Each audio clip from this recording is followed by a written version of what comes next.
Good morning. My name is Malcolm Clemens Young. I'm the Dean of Grace Cathedral here in San Francisco, and welcome to the Forum fall season. Jack Clark is the iconic varsity rugby coach at the University of California. His team-building abilities are considered legendary within university circles and throughout the corporate sector. Since becoming head coach of the Golden Bears in 1984, Clark has led the rugby program to 30 national collegiate championships. Entering his 45th year overall and 43rd as head coach in 2025-26, he holds an all-time winning record of 732 wins, 106 losses, and 5 ties in 15s, and 230 wins, 23 losses, and 0 ties in 7s. He has produced 157 All-Americans, 60 players on the U.S. national 15s team, 1 two-time Olympian, and 6 players who have earned their blues at Oxford. Clark is also a former head coach of the U.S. national team, which won an improbable 16 victories during his term as coach, the most in the history of U.S. rugby. He has also coached the all-time American team and led the all-Marine rugby team to the silver medal at the Armed Forces Championships. Today, we're going to be talking about the art of team building. Jack, thanks so much for joining us. And I didn't say, it doesn't say this but you were the best coach I had. I've had so many coaches, and by far, you're the one who I keep coming back to. The things I learned from you. About a month ago, I was just like, I was giving somebody advice, and it just came right from you. It was choose your moments. Don't run all out the whole time, but choose those moments. So anyway, I appreciate it very much. But I wonder, you have had such an incredible career as a coach, but I wonder if looking back as a player, what moment as a player do you particularly remember, or do you look back on, or can you think of? Well, first, it's really good to spend some time with you, Malcolm. It's been a while. It has. And yeah, it's like another lifetime ago thinking about yourself as an athlete. I'm smiling at 70 years of age, and I'm thinking about when I was an athlete. Well, that was a while ago. And yet for me, when I met you, you'd only just, being an athlete was a big thing. Yeah, I was new into it. My early coaching was hurry up and try harder. I didn't really have much, but yeah, I think that my takeaway was the impact that my coaches had on me. Yeah. I was really blessed. As a young boy playing sports, it was always healthy and good, and something you could build on. Even if you weren't successful on the day, it was still it was an important moment in time to lose, right, or to win, I suppose.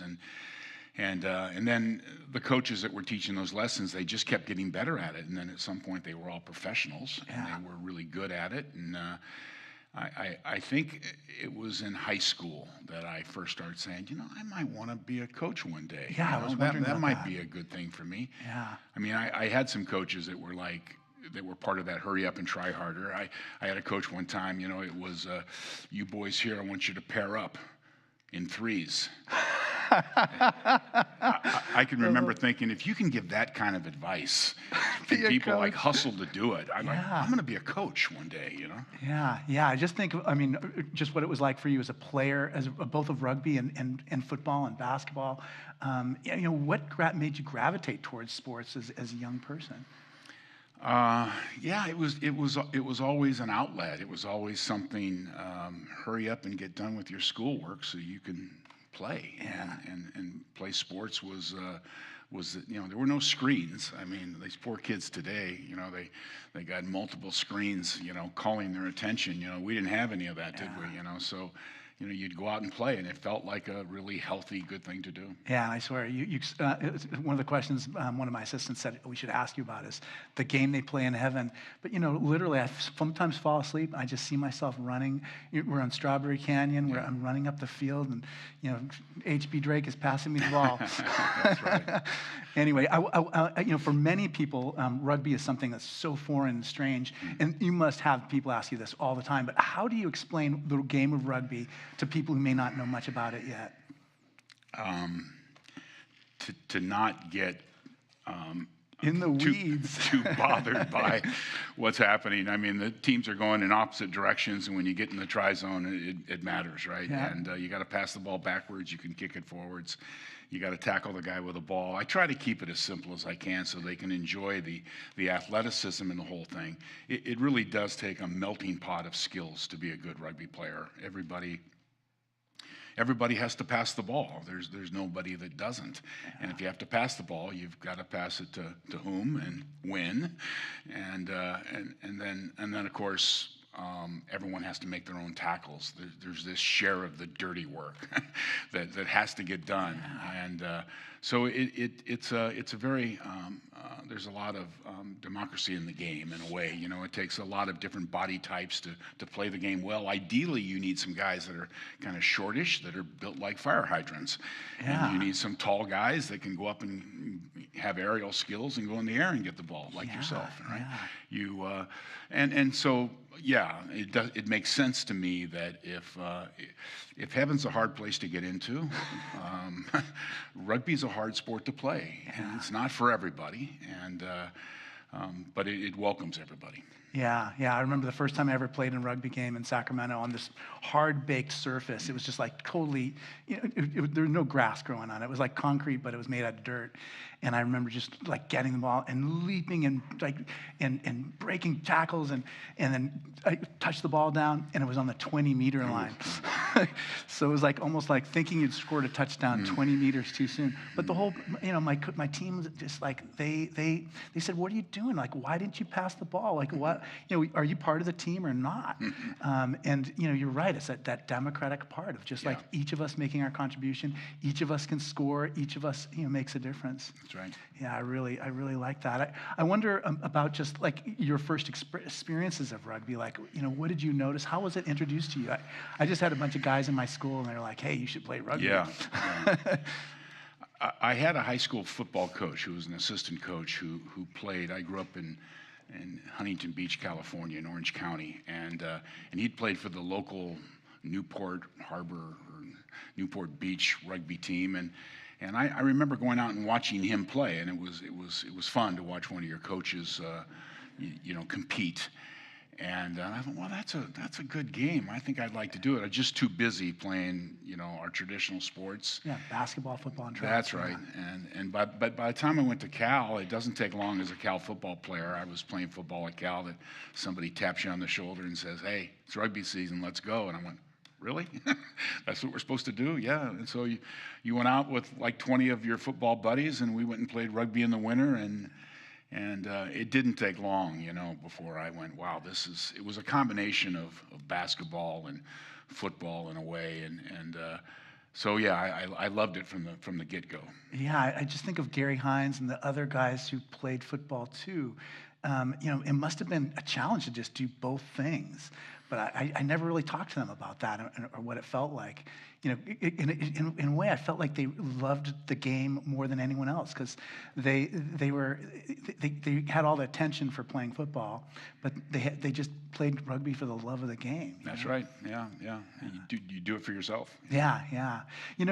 Many people may not realize it, but there's a history of playing rugby at Cal, and I wonder if you can talk a little bit about that history and why is Cal just why is rugby so important at Berkeley? It's our first sport, so we started playing rugby in 1882. Yeah. And then we eventually, we're a new country, and rugby is a British sport, and we're looking to play our own games.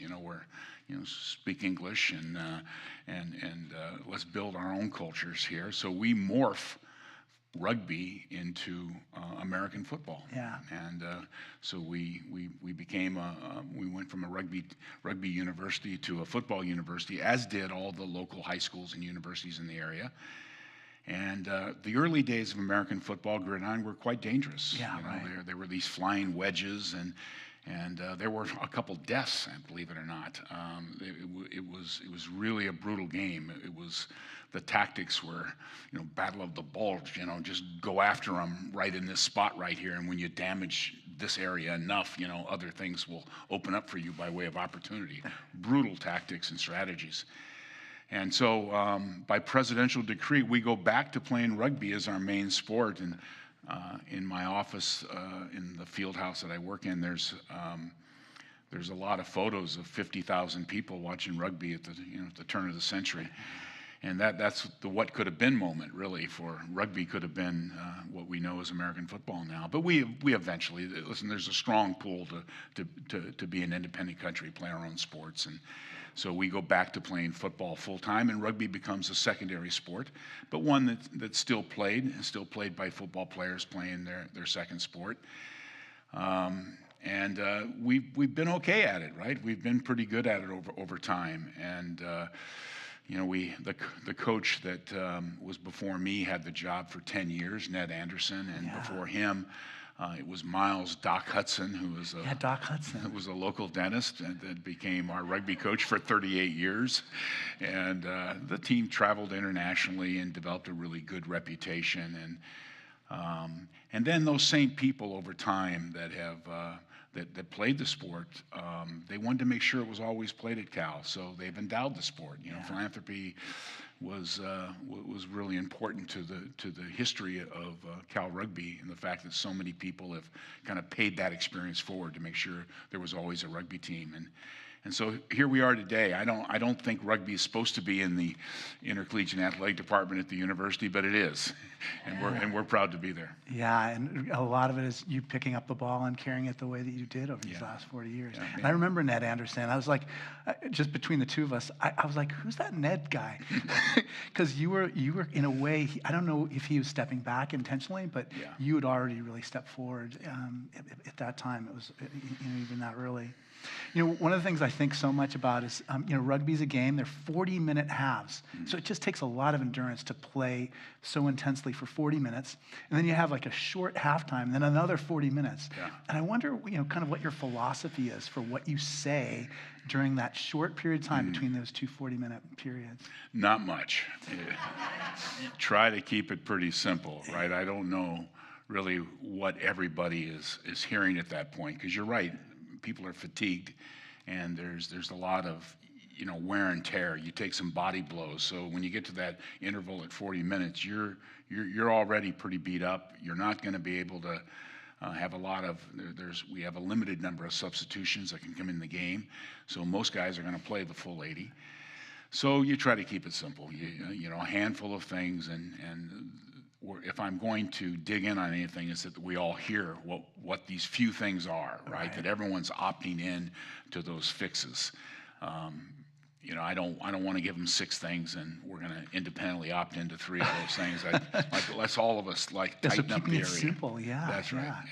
Yeah. I mean, I do remember coming out of the locker room and feeling like a kind of new life, after hearing, what you said. So I don't remember the specific things, but, you're right. I guess it's maybe like make your tackles, or, that's right.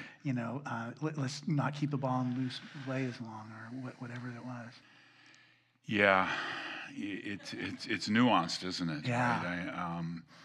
I think if we talked about coaches on the extremes, we'd say there's the my way or the highway coach on one extreme, and then there's the quote players coach on the other extreme, that person that's really empathetic about the player. And the fact is, both of those things have their moments, and they're both they have a degree of success, but there isn't any absolute success in either approach.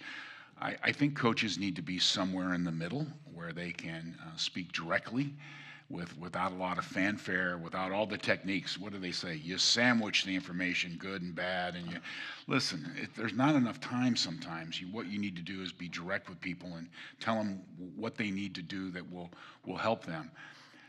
If there's one bit of advice I would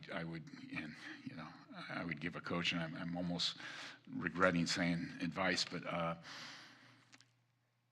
if people know you care about them, they care what you have to say. If they don't think you care about them, if they're not sure of that, they'll undoubtedly care a lot less about what you have to say and what you coach. So there is just something very powerful about building relationships with people where they know you have their best interest at heart. And if you care about them, they'll care about what you have to say. Yeah, and I mean, when I think about you, I think about someone who's direct, and I felt like you respected me enough to be honest with me. And I think that's you're right, because we had a relationship. And I just, even as people are coming in to see you today, I was just thinking, oh my gosh, it's just like, and even just like 157 All-American rugby players. I mean, it's just like the sheer volume of relationships that you've built. I mean, we're talking about Pete Frechette earlier, a coach who I'd had, he last coached me in 1984. And, that's a huge web of relationships. And there must be something very satisfying about having those connections with people. Yeah, it is. It's why you do it, right? There's a bunch of shiny goblets in the showcase. They look pretty good in there, and I'd assume win the trophy is not win the trophy. And I like the top of the podium. That's a nice place to be. But I think it's really the idea that these players are they're getting an experience that I hope would give them an acute understanding of team. And I would hope that they would take that understanding into their families and into their communities and into their workplaces. So that's the long game. And where I sit today, it was the commanding officer at Top Gun. It's the partner at Goldman Sachs. Yeah. It's the venture capitalists in the Valley. It's teachers and doctors, and the amount of further academic scholarship that our players have gone on to, like yourself, the amount of professional success that they've attained. That's really what we're doing. I'd want to contribute to that over the next 40 years more than I want to win a shiny goblet, but I want to win those two. And it does. I'll tell you one memory I have where we were in San Diego, and we were playing a tournament down there or something, and one of the players was going to an interview with an investment bank. And I just remember you talking to us and just saying, hey, the rest of your life you're going to be going to interviews with investment banks, but this is your chance right now to play rugby. And here I am still all these years later thinking about, how do you prioritize? How do you make good choices about what's right for now? But yeah, so you're right. We're all spread out to all these different places, kind of carrying what we learned with us. I have so many questions about rugby itself. One is just like forwards are kind of like linemen in football, and I've always had forwards as my head coaches. And I wonder if you can talk a little bit. Is that unusual? Is that normal? Is it perfectly balanced between whether backs become coaches or forwards become coaches? I don't even know if you thought about that before. I don't think I have. There's obviously a lot of coaches that were backs is where they played and is where their expertise is, and they're very good head coaches. And there's plenty, obviously, that are forwards as well. To play the game, you got to win the ball, and forwards win the ball. So if you don't have possession, you kind of watch the other team play and try to keep them from playing. So if you want to play, you got to have the possession, and maybe that's why everything, it's like a pebble hitting water and it ripples out. The first, you got to get the ball first. Yeah. And so maybe that's why. But I think there's a fair collection of backs as well. It may be partly too, just because I didn't understand what the backs were doing. They looked like scissors and all these plays they'd call, and I just so you think that they're smarter than you or they know more about what's going on. Yeah. One of the things that's there's been so many changes, but I wonder if you can talk a little bit about technology changes and how that's affected coaching. When I was a young man, you'd basically type out all the names of all the people who were playing and post it on the locker room door. Type it out, yeah. But, how has technology changed things, and how have your players changed too? Yeah, well, technology first, I guess. The internet, right? I mean, that changed quite a bit. It's like we almost forget that. When I began coaching, there was the local tobacco shop had foreign newspapers, I remember. Yeah, right. Yeah. And I would go into the local tobacco shop, and I would at the time buy a $5 London Times or a Sydney Morning Herald or a pick your foreign newspaper just to read the sporting section. It was that was half of my dispensable income for the month. But it was important to kind of connect to the rest of the world. there was a time when I knew somebody that could smuggle in old VHS tapes, that they would take tape to tape off the TV, and the quality wasn't very good, but boy, it was like a drug deal or something. I mean, you'd meet the guy and he'd hand you the video and you'd run off and put it in right away, and you just couldn't wait to see it. It was taboo, I mean, we're not supposed to. And then all of a sudden, these players today, they wake up and their whole feed's full of whatever they want to see. They can see a training video, they can see content, highlights, everything. And then to the team itself with technology, we videotape, of course, and we always did, but now that's digital, and so you can put it into a machine, and you code the game, and then you hit a button, and that player gets all their moments, on their phone. Really? In Is that class. true? So a person can just say all the times I handled the ball, and you can just see every time they handled the ball, every tackle they made, every piece of the game that they were involved with.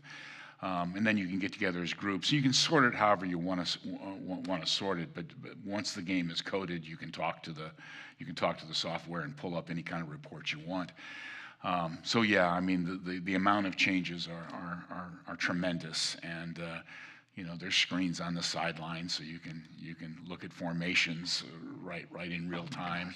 I used to have to guess at what was going on and try to bluff my way through what was happening. Now I can just see it, and I can be a lot more accurate in what I'm saying. Wow, that is fast. I didn't even know about this. I mean, so basically, I didn't know how advanced the technology was, but it certainly must spread like different kinds of strategies. So a strategy that might be successful in Ireland, everybody around the world is going to be able to see what that is. That's right. Sure. That's right. Yeah. Has the strategies changed as a result of it? Yeah, the ball's in play a lot more than it used to be when you played in the mid-'80s. I think in an 80-minute game, the ball was in play, about 25, 30 minutes. Yeah. There was quite a bit of time when we were walking somewhere or jogging somewhere to put the ball back into play. The ball just doesn't go out of play that often now. So the in-play moments are, as much as 50 minutes of the 80 minutes where guys are competing. And yeah. So I think that's the main change. And if you're, to your example, if you're in Ireland and the grounds are soft and it's a misty day, maybe you have to play to those conditions as well. And if you're on a hard-baked Southern Hemisphere field somewhere where it's dry and fast, maybe your play should reflect those conditions as well. Yeah, that's what happened. I remember playing a game in British Columbia where it had been pouring rain. It was just such a shock for us from California. We played terribly. It was awful. Oh. But anyway, tell me something. I heard you, and I get caught up 106 defeats. I don't really look at those numbers very often. I go, wow, 106 times. So one of the things I have questions about, I've always wanted to ask this, and I just always, you show respect for your coach. But so one day you're coaching Cal Rugby, and everybody had known just like how you're so modest, how excellent you were as a player, as excellent as you were as a football player. But you're coaching Cal, and they say, hey, listen, we want you to be the national coach. Like, what was that like? I mean, and what is it like to be on the international level, especially when rugby in America, it's a lower level than other places. Well, it's still an honor. That's still our flag. Yeah, if you're coaching the national team, yeah. We had a hard time breaking into the top 10. But it was. It's a privilege, and I always thought I would like to coach the national team if it was right. I thought that you had to do it full time, and that created a career change in order to free up your time to work at it full time. But it was a fantastic experience, and one that I greatly enjoy. So many wonderful memories. I think our first international tour,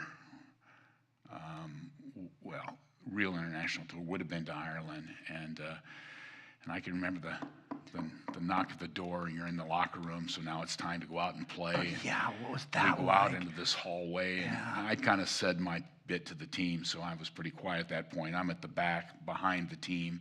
We're in the hallway, and we're going to lead to the tunnel, and we're going to run out onto the field.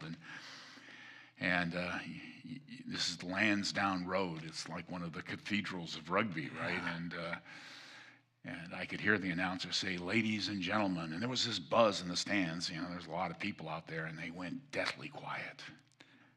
And he says, "From the land of the free and the home of the brave." And I'm like, wow, this is really happening now. The hairs on my back of my neck were standing up, and the United States of America, and we ran out, and it was like, whoa, this is unbelievable, right? And afterwards, there's a reception. We played really well. Ireland was very good. We lost by 10 points in the game, but it was a very, very good showing of us. Yeah. We'd won a big game on tour against Ireland A the weekend before. But I asked our liaison officer, "Who's the stadium announcer? I want to go tell him I really appreciated that." And of course, there's always a story. He had taken over. His dad had done the job for 30 years, and he had just taken over. And I told him that was such a fantastic, entrance for the team. I really appreciate that. Well, flash forward, we went back to Ireland again in 1999, and we were at the Rugby World Cup. And same knock, same hallway. I'm going, he's going to do it again. And he goes, "Ladies and gentlemen," and he goes, pin drop quiet. And he says, "From the great republic to the west, the United States of America." And I went to the same reception afterwards, went and found him. He goes, "I thought you'd like that." He says, that's how John F. Kennedy was introduced when he came with Jacqueline and to Ireland that day. And I went, wow, that's a good bit of history. Yeah, definitely. Yeah, what amazing experiences. And what do you think the prospects are for U.S. rugby just going into the future? I think you're right about this. I think the technology of being able to see videos and having them condensed so you can see a whole game condensed into 7 minutes. Mm-hmm. I mean, my son sends me like text messages, "Hey, watch this game, Dad." Yeah, that's good. But it means that we're much more conscious of like what's going on in the international rugby world. And I just wonder kind of what the future holds for America. Well, we can be hopeful and continue the good work at the youth and high school and university level and hope we push enough good players to where whoever the national team coach is, they have a good team. But it's difficult, right? I think the world refers to America in the sport of rugby as the sleeping giant, And I take offense a little bit at it, right? Yeah. It's sleeping. We're not sleeping. We're hyperactive in our own sports. Yeah, is what we are. I mean, yesterday on that Saturday, do you have any idea how many stadiums across America had 50 to 100,000 people watching the sport? Not dozens, right? 100 maybe, right? And so you get paid generational wealth playing our professional sports nowadays, right? I think about my football coach at Cal was a great guy. I'm still close to him, Mike White, and I think MW would have made, I don't know, $50,000 or something like that to be the football coach, and he was putting up tents up at the Bears' lair, to make a couple extra bucks, Yeah. It was now you can't get there to where there's coaches making $10 million a year. There's so much money in our sports. Yeah. It's such a pool, and that money isn't in rugby. So we're not going to get the very best of America's athletes, but we're going to get a good sampling, and we can be hopeful, I think. Yeah, it's so interesting. You and I were talking about just how much college players are making, and I wonder if you can talk a little bit about that too. Just the beginning of paid athletes in college sports, and how does that look to you? It looks dicey, is what it looks. It looks like we might regret this one day, but I get told a story that there was apparently some kid in his dorm room at Cal that was playing with his guitar and created an app called Guitar Hero or something, and he made $1 gazillion. And I'm thinking, well, if some kid in his dorm room can make money, how come a football player can't make money? So you can't argue against it, really, but it's there's been 3 big things in college athletics. One is conference realignment, where these traditional conferences that we've played in forever are somehow not good enough anymore to the bankers, which are the broadcasters, the television people, in billion-dollar contracts. They want certain teams and certain universities in their matchup. So we play no longer in our traditional, Pacific Coast Conference. We now play in a conference on the Atlantic Coast, which makes no sense. Yeah. And so there's been that change, and then there's this thing called the transfer portal, where it used to be if you went to Stanford was your school. If you went to Harvard was your school. Now, you go for a year or two, and you change your mind, you go somewhere else if there's a better opportunity, right? Yeah. Again, I mean, the coach was always allowed to move where he wanted to move. How can you tell players that they don't have that same mobility? Of course they do. But that's affected my alma mater part, and then the last part is name, image, and likeness, called NIL, where you can actually get paid to play the sport. And there's been it's very fluid. There's a lot of changes. Now it's the universities themselves, through revenue sharing and a cap of $20.5 million, but the universities themselves will pay their athletes now. Most of that money will go to football players, some will go to basketball players, but a little bit will go to what's the other 28 sports left over. But for the most part, that money will go to the best football players, who, to be fair, are bringing in the money. That's where the money comes in. Yeah. So all of those things together do you wish it wouldn't have happened that way? I kind of do. I wish we had our old conference. I want guys to have valuable experiences at university. I'm not so sure that, taking money from this school and playing, then going to this school and taking a new contract and money, and some people have been to 3 universities now, right? Taking money from each of them. Is that what was intended? I don't think so. So it's something being navigated right now by all the people that are parts of the puzzle. Yeah, Harry Edwards was one of our guests here, and you talked about paying college athletes. It's just, you're right. It's like these traditions are just shattered, and you're right.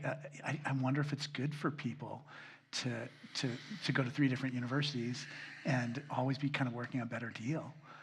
The other change that I noticed just is gambling too in college sports, and I wonder if you have any ideas about that, or can tell us what's going on with it. Well, I mean, it's dangerous, isn't it? Yeah. That there's such access. Kids, college students can gamble on their phones and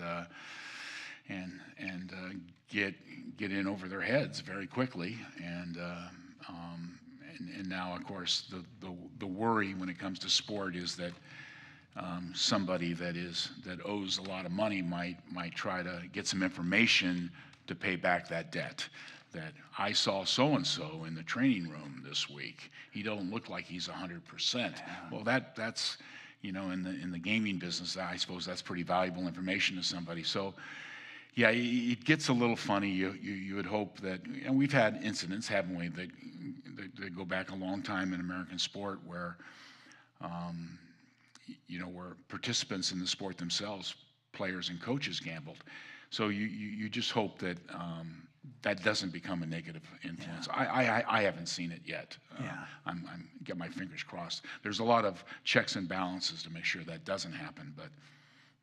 Yeah, I mean, this is our chance to ask you too, because I mean, they're like you said, it's just in 10 years, these are monumental changes, and it's really hard to understand when you're just like in the normal public, why Cal's not in the Pac-12 or 10 or whatever anymore. I wonder if you can talk a little bit about, I have so many questions, but so artificial turf and surfaces, so how do you prepare athletes to play on those surfaces? And just like, what is your take on them all?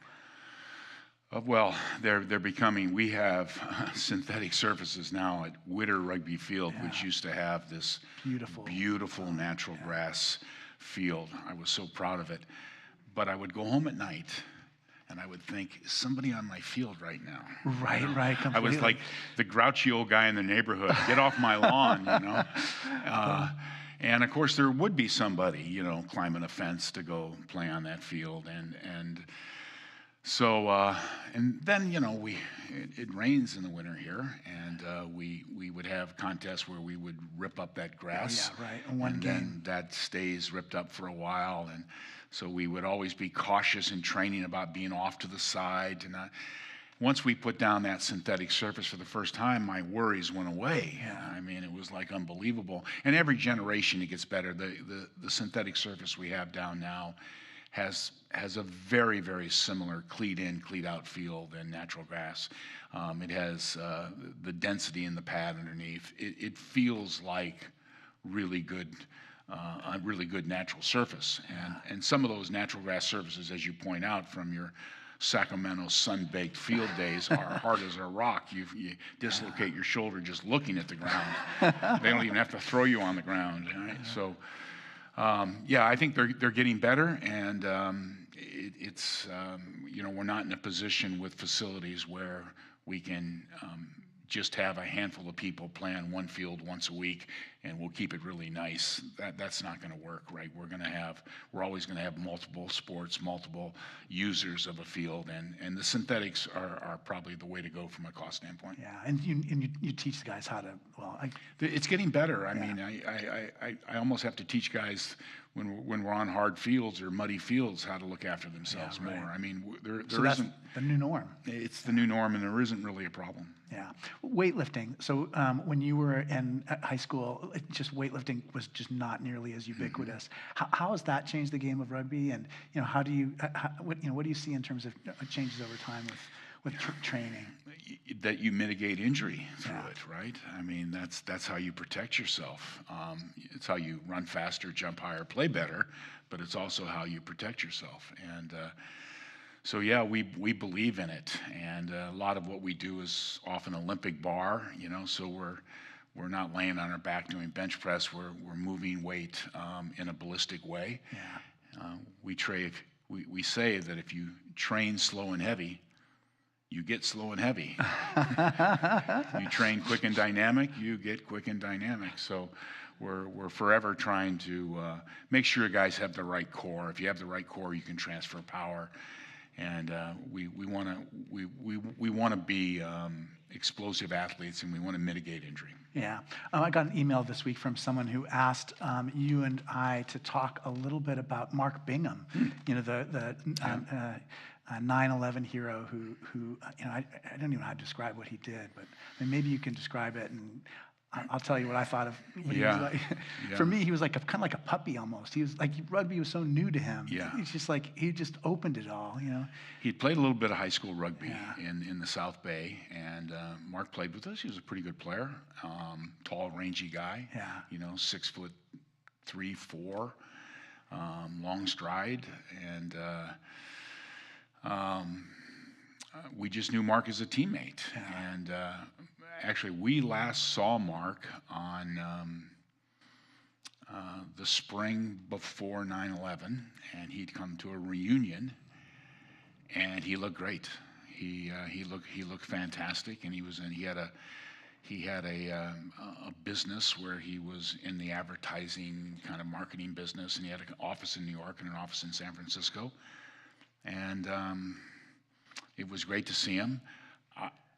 I knew he was gay then. He told me then, right? And he kind of went around and was telling his teammates for the first time that, hey, by the way, I was gay. And you know, guys looked at him like, so what? You know, I mean, if he would have said, you know, if he hadn't made his tackles or something, we would have said, you know, can you tackle yet? You know, because I mean, we're so performance oriented. You're like, we don't, that stuff doesn't mean anything to us, right? But you know, if you were a bad teammate, we'd remember 30 years later, right? And but yeah, I mean, all we know is what his late mom would share with us from the recordings, and you know, we know that the people on Flight 93 knew about the other hijackings and knew that these hijackings weren't ending well.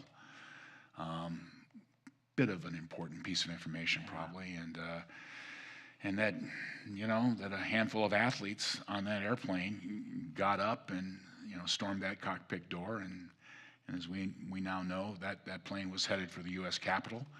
The late John McCain confirmed that in Mark's eulogy on campus, that all the intelligence was very clear that plane was heading to the Capitol, and that Mark and those other heroes on that plane really were heroes. They saved the U.S. Capitol that day at great expense. So I mean, and we have that day coming up here. Right, we do. And we do, exactly. We always do something as a team, and we're going to take a run very early in the morning with a big old flag right through the middle of campus. Oh, that's great. That's what we got planned for this year. Oh, that's super. Who are some of the other players that just kind of stick out as you look back over the years? I mean, not to put you on the spot, but great stories from the people in my generation. But I wonder what other generations' stories you have.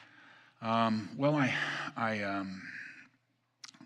I think there's always been the best of the best, it seems to me. Like the question I get asked, Malcolm, is what are these guys like compared to, what it was before? And I think they're fishing for not as good, right? They're fishing for they're selfish, right? They're entitled, aren't they? I know what they're fishing for.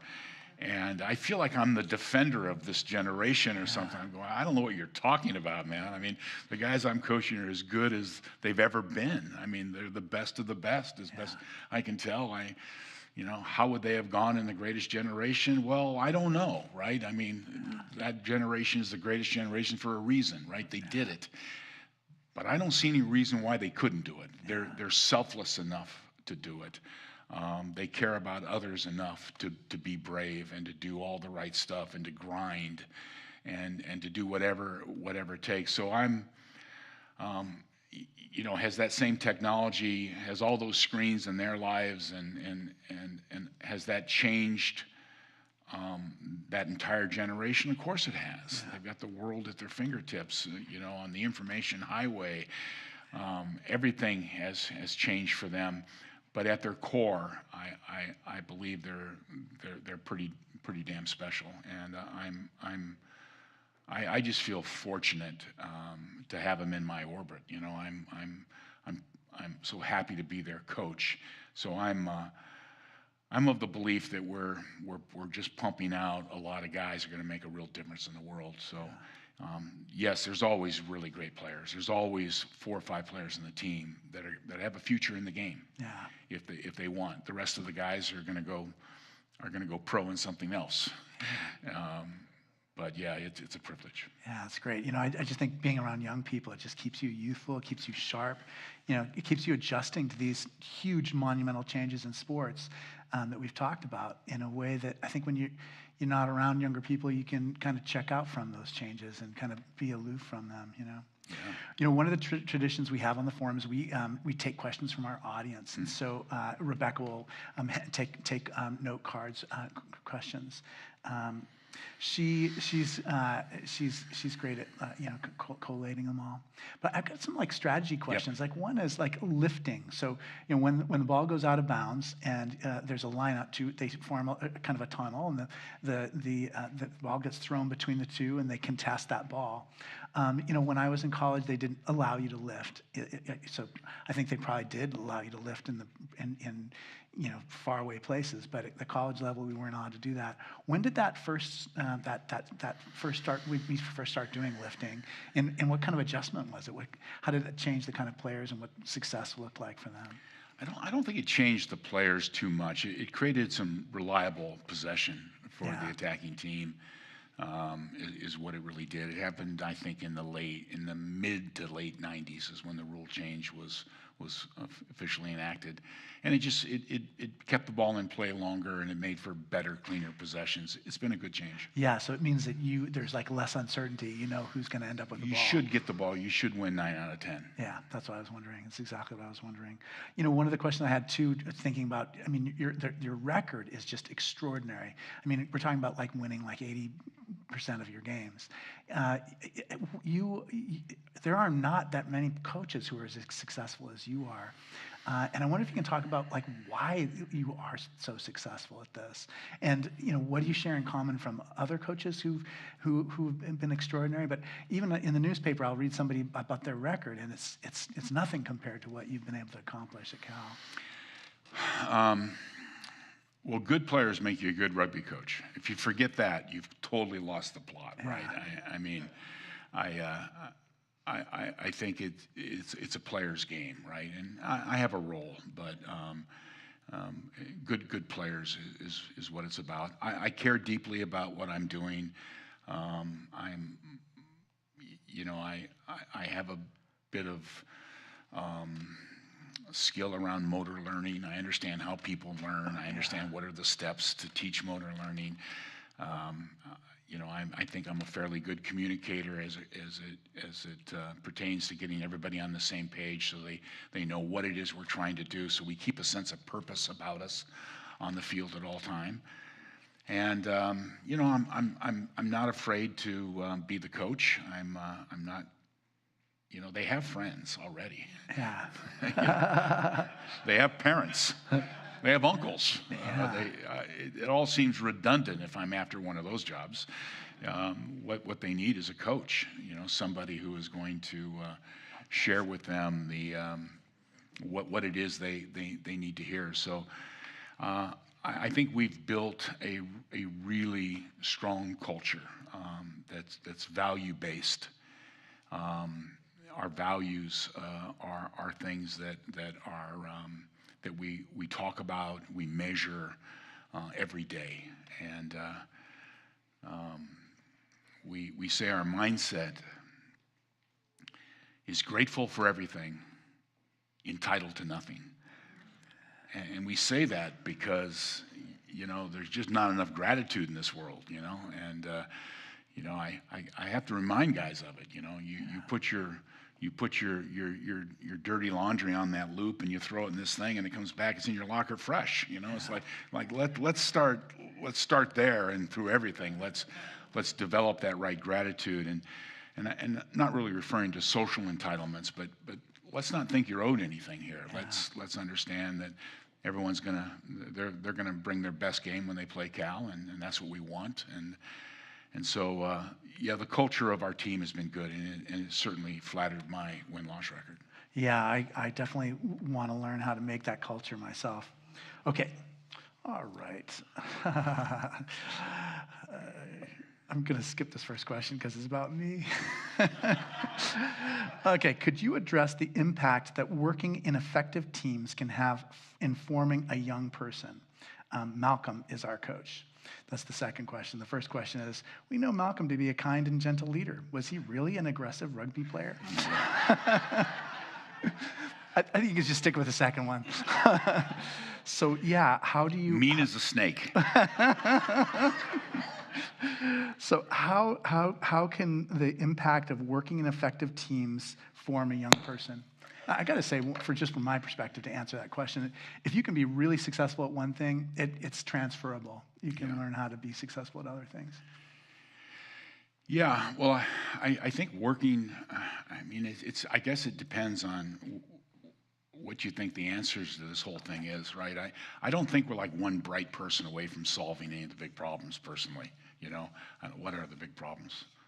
Poverty, disease, the environment. There's got to be all the big stuff. We need like groups of people, don't we? Standing shoulder to shoulder, pointed their nose in the same direction to go, fight the big stuff to make things better. And I think that players that are in a team setting that really values team, in some ways they're getting a PhD in team. They know what a good teammate's like. They know what a selfish teammate's like. They know what a good team. What are the qualities and values of good teams, and what are those? How would you characterize teams that aren't so good? Right? You develop this really acute understanding. So it's impossible to take that away and then not use it the rest of your life. So I certainly believe it's transferable. Yeah, here's a great question. Coach, you said, quote, if people know that you care about them, they will care about what you say. So how do you express to each member of the team, and only group of individuals, that you care about them? Yeah, just through your daily actions. I do meet with people individually. I love to model out their performances based on their strengths. I have this philosophy that everyone's always telling us the things we need to do better. And I want to flip that around. I appreciate there are things that we all need to do better individually and collectively. But I also believe that everyone has strengths. And the more we know our strengths, the more we can learn how to leverage our strengths. Those are the things that are going to carry us to success. I think it's a fallacy to think that the most iconic and successful people we know in business and sport, that they somehow check all the boxes. They really don't. They sometimes leave some boxes unchecked in a very glaring way. But what they typically have is a brilliance somewhere, and that brilliance is what carries them to success. So I'm interested in reminding players what their strengths are. That's a very intimate conversation, by the way. You know, I first started playing when I was on an airplane, and I was sitting next to a guy, and he was an author, it turns out, and he was British, and we got around to rugby, and his name was Barry Conchie. He had written a book called Strengths, plural, Based Leadership. And it was really on this topic, you know, of this idea that everyone has strengths, and that you know, when they play to their strengths, they're so much more successful. And there aren't really well-rounded individuals, but there are well-rounded teams, and that's the basis of the book. So I've spent a lot of time with individuals, and it's a, like I said, it's a very intimate setting when somebody's talking to you about your strengths. You know, it's, you know, a normal meeting would be we'd get up and we're hugging all of a sudden. It's like, I'm going to see you in 10 minutes on the field. I mean, but nevertheless, that was that moment in time where no one typically is actually talked to them in great detail about their strengths. I mean, somebody might say, for example, you know, I think I'm a pretty good ball handler, a pretty good passer, and if it's true, if their idea of that strength is true, I might say, well, you're an extraordinary ball handler. You know, you have skill off either hand. Even your offhand is good. You have an uncanny way of weighting the pass properly so it's catchable. You have great accuracy in their length.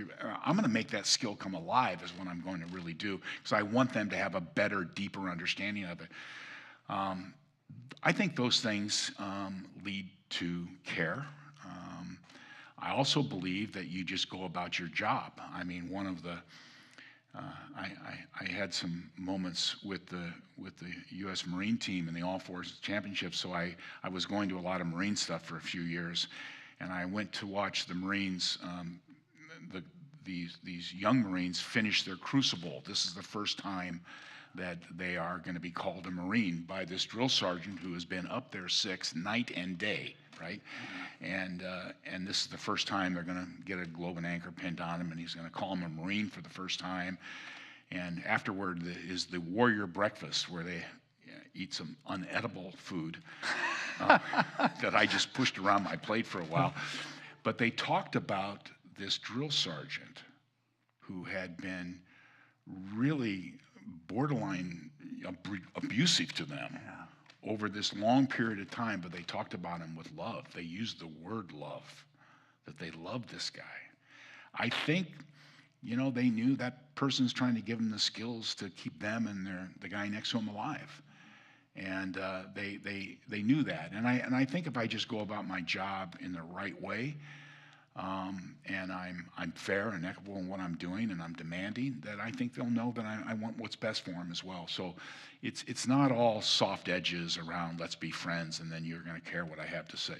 You know, I think you let somebody know that you understand their strengths and you have a plan for them, for their development, and then you go about just doing your job and doing it as well as you can. Yeah, for me, I mean, I remember not that one-on-one, although we did have one-on-one conversations. I just remember, you know, one day in the locker room at Memorial Stadium, you said, hey, young Malcolm Young, did you see how many lineouts he took today? That was it. And I still remember it all these years later. That's great. And you're right. You saw what I did well in that day, and you know, recognized me in front of my peers. And it wasn't even individual, but it still stays with you. Okay. Do you feel the money coming into schools through college sports is enough to pay for the cost of the school? I.e., is the juice worth the squeeze? Well, it's a good question, and my take is yes, but I can see how other people wouldn't say that. Like, no one asks those questions of any other department. You don't expect Chemistry department. Chemistry is not supposed to make money, are Yeah, they? They're supposed to educate people, right?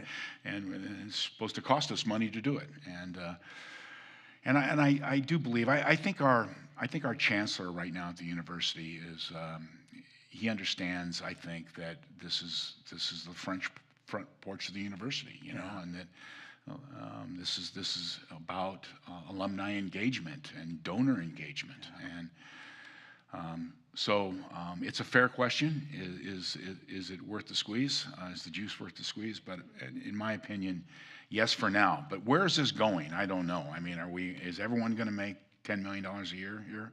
And then maybe I'll change my answer at some point. But for right now, I think it's still heading in the right direction. Yeah. Jack, what character traits do you look for in athletes beyond athletic ability? Yeah, non-cognitive grit. The next question is grit. Do we still possess grit in ourselves? Can rugby and athletic endeavor reignite that in us as Americans? Yeah, I think so. I mean, I think we've got to find a way to celebrate it for sure. We celebrate everything but that sometimes. Yeah. I'm just remembered what's on display. So I have these visual of these players.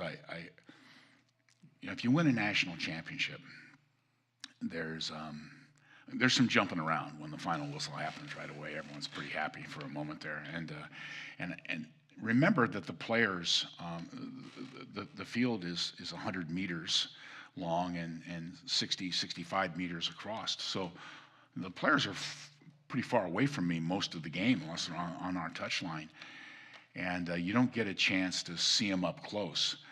But I have these memories of winning a championship, and by the time you get to the players, I'm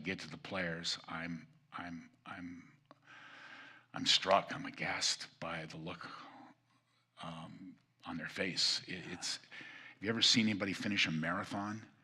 They look a little gaunt, and they get some circles under their eyes, and I look at their faces now. I mean, they'd given full measure. They had nothing more to give to their team and to their university. And I'm sitting there looking at that. And I think they played this moment in their heads a million times. And, they're emotional. Some of them are going to cry. And not once when they played this in their head did they cry, I'll tell you right now. They were all like, we won the championship. I'm the man, And here they are, and then they get the chills right away on a nice night. It's like they're cold, and it's like they're completely depleted. Yeah. They have given everything. They have no defenses left. And people can talk all they want about grit, and that's grit. Yeah. Get yourself to that point where you give full measure and you keep going. It's remarkable. I wish there were better ways in which we could judge who has this non-cognitive grit. I mean, it's a lot easier to see who's got the best GPA and the best SAT score, and it's hard to dig deep and understand who needs to have success. Yeah. But when you find those people, you're going to have a winner. Yeah, definitely. Is there a team you are excited to watch where you are learning or seeing different styles? I recently saw France in action, and they seem to be advancing the sport. Yeah, there's no doubt they are. They have France has a highly professional competition, and of course, by the time you get to the French national team, those players are all full-time professionals, and they're going to have a bit of flair to how they play. So yeah, France would be one of the teams that would be innovative. I think you'd look at any of the Southern Hemisphere teams that they're fun to watch. They all played a little bit differently right now, which is kind of interesting to me. The South Africans are kind of bullies, and they just kind of come after you in a physical way. The Australians are still trying to manufacture a try out of nothing, and the Kiwis, everybody is super athletic, and a lot of Polynesian guys on the team, and there's good lessons everywhere in the sport. Yeah, I love seeing you on the sidelines when you're at a Cal football game. Question for Malcolm. How do we use the lessons leading a rugby team and leading Grace Cathedral? Just all the things that Jack said about teamwork is just so important. And, and the democracy, too, that we're all kind of passing the ball to each other, we're all supporting each other. But thanks for asking. Good morning. For those of us old Blues who remember the 1982 big game in the play, can you share any insight about the rugby aspect of the play? Oh, that's a great question. Apparently, that's a Joe Cap team. Yeah, right. I forgot about that. And apparently, at the end of practice, they would play a game. They didn't call it rugby, but they would play a game where you could pass the ball backwards and they'd mess around. I can't remember the name that they called it, but they did it quite frequently. So the idea that we can't have the ball die here, we got to keep the ball alive, I think was born out of that. At least that's what a lot of the players had said. There were no rugby players in that movement. Gary Hines was on the team, but he was wasn't on the field at that time. Yeah, wasn't part of that thing. Yeah. But they all think they were rugby players at one point. One of the guys just literally threw the ball over his head. He goes, "Well, I saw him out of the corner of my eye." And I go, "No, you didn't. You shouldn't have ball over your head." All right. This is another question. CTE and head injuries. Yeah. I don't know how the different sports are adjusting to it, like how they're taking notes, how they're changing things. Well, it's a real thing, and it's, I think there's, rugby's always said it's safer than football, and it probably is. I mean, my foreign friends say, "Oh, what's that American football? They put all that protection on." I'm going, protection? That's hard plastic weaponry is what that is. It's meant to accentuate the hit. Yeah. We're not protecting anybody here. Nevertheless, I think that rugby has its share of concussion and head injury, and we have to mitigate it. Yeah. You're not going to stop people from falling off their bike, and you're not going to stop people in contact sports from getting the odd concussion, but what we can do is everything possible, and that list is day one before they participate. You get a baseline study on them where you develop a baseline. It's a computer-driven session that they would take, and you'd be able to judge their mental agility and speed and reaction. And then if they ever did sustain a head injury, they'd go back and take that test. And that would be part of the return to play. They would, if you think you're feeling great and you go back and you're still not there yet, So, and then there's protocols, in football now we have spotters that are looking for some kid wobbling a little bit. Number 27's wobbling. Let's go ahead, get a look at him. And in our sport, in rugby, we're very, very conscious. The referee is allowed to remove somebody from the game if they suspect anything. And the protocols are, if you have a head injury, you're not going to play sport for a long time. Weeks probably now, right? And it's how it should be, right? It's disappointing to lose those players, but we have to be careful. I think my concern really, I think we're doing so much at the collegiate level and the professional level at this point. My worry would really be for youth sport. Yeah. When nothing is developed, to include your neck, which has a lot to do with the whiplash effect that can bounce your brain off your skull. To make sure that we're not having problems at the youth level. That's where we can't tolerate concussion. Yeah, that's such a big change. I had so many questions about that. I have so many more questions too, Jack. I wish I had another 2 hours with you.